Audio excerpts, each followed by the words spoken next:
संपूर्ण संसार में, संपूर्ण जगत में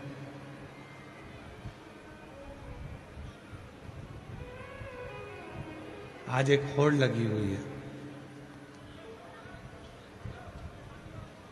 लंबे लंबे बाल बढ़ा लो, बहुत सारा त्रिपुंड लगा लो, बहुत सारी माला पहन लो,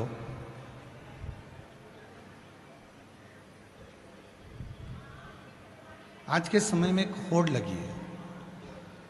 नकली नकली बाल भी मिलने लगे बड़ी बड़ी जटा बनाने के लिए। पर यदि भगवान शंकर की पवित्र कथा का स्मरण आप करेंगे और पूरी शिव पुराण को उठाकर आप देखेंगे,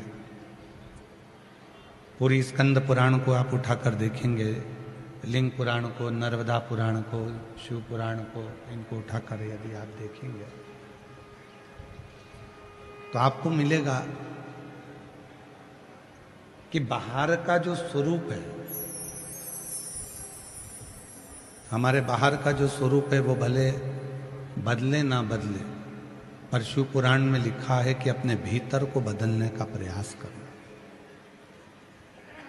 तुम्हारे बाहर के स्वरूप से बाहर की आवाज अंदर आ रही है, पर अंदर की आवाज अंदर नहीं आ रही है। और आवाज क्लियर करो, डीले कम खोल के। तुम्हारे बाहर के स्वरूप से हो सकता है कि दुनिया रीझ जाए, पर परमात्मा को रिझाने के लिए बाहर का स्वरूप काम नहीं आता। भगवान को रिझाने के लिए बाहर के स्वरूप की जरूरत नहीं पड़ती।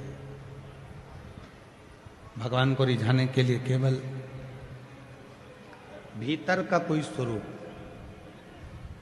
जिसमें केवल एक परमात्मा से लगाव हो, विश्वास हो, श्रद्धा हो, भक्ति हो और दृढ़ता हो।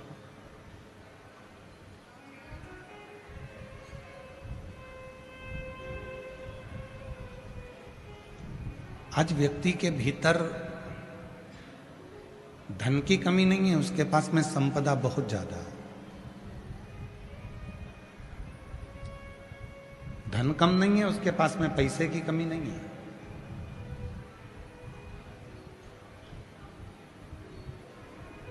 उसके पास में यदि कमी है, आवाज बढ़ा उधर की पीछे के, सबसे पहला डूम और डूम के पीछे का स्थान।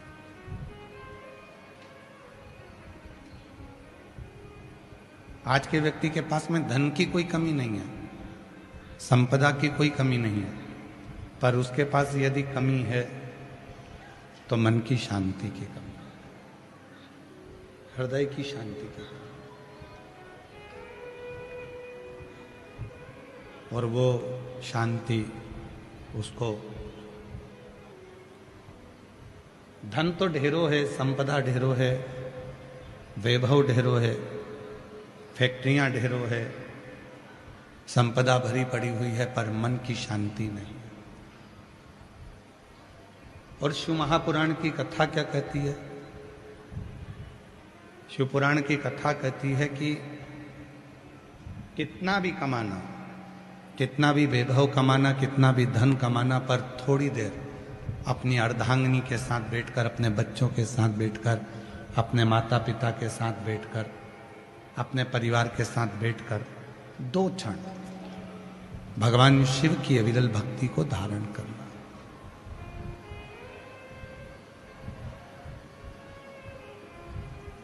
क्यों? भगवान शंकर पार्वती जी से कहते हैं, पार्वती मैंने दुनिया के लोगों को बहुत वैभव दिया, मैंने दुनिया के लोगों को धन भी दिया, वैभव भी दिया, सत्ता भी दी, प्रतिष्ठा भी दी, सब कुछ दिया, पर एक है मन की शांति।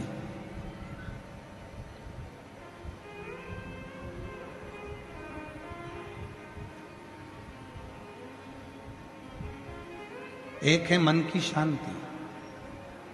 शिव जी कहते हैं वो मन की शांति को मैंने अपने पास में रखा, और जो मेरे पास में आता है जो कुछ देर मेरे पास आकर बैठता है, शिव कहते हैं, उसको मैं हृदय की शांति प्रदान कर देता हूं। हृदय की शांति, आत्म शांति उसको दे देता। और मिलता है सच्चा सुख केवल भगवान तुम्हारे चरणों में, भगवान तुम्हारे चरणों में मिलता है सच्चा सुख केवल भगवान तुम्हारे चरणों में, भोलेनाथ तुम्हारे चरणों में। ये जो मन की शांति है, जो हृदय की शांति है, जो चित्त की शांति है, शिव के चरणों में प्राप्त होती है, राम के चरणों में प्राप्त होती है, कृष्ण के चरणों में प्राप्त होती है, भगवान के चरणों में प्राप्त होती है। ये जो मन की शांति है, ये भगवान के चरणों में मिल जाती है, परमात्मा के चरणों में मिल जाती है। और इस शांति को पाने के लिए आपको बहुत दूर जाना नहीं है।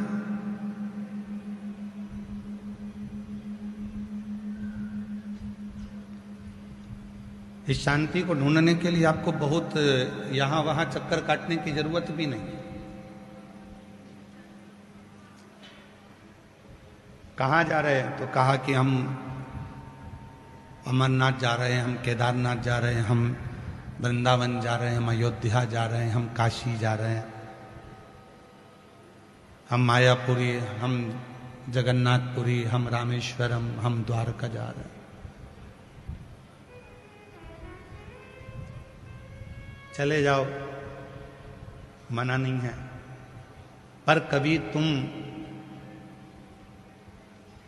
अपने मन के अंदर ही नहीं गए, कभी तुम अपने चित्त के भीतर ही नहीं गए, कभी तुम अपने घर के मंदिर में सुकून से बैठे ही नहीं, कभी तुम अपने घर के पास के मंदिर में नहीं गए, शांति से बैठकर बाबा का स्मरण नहीं किया, तो ईमानदारी से बोलो, चाहे दुनिया के सारे 12 ज्योतिर्लिंग कर लेना, चाहे सारे तीर्थ कर लेना, तो भी वो शांति तुम्हारे भीतर नहीं मिल सकती, क्योंकि तुमने अपने अंदर शांति को ढूंढा नहीं। तुमने अपने भीतर उस शांति को ढूंढा नहीं है, तुम अपने अंदर उस शांति को ढूंढ नहीं पाए। जिस दिन तुमने अपने भीतर उस शांति को ढूंढने का प्रयास किया, अपने भीतर उस परमात्मा को ढूंढने का प्रयास किया, फिर तुम्हें कहीं जाने की जरूरत नहीं पड़ेगी।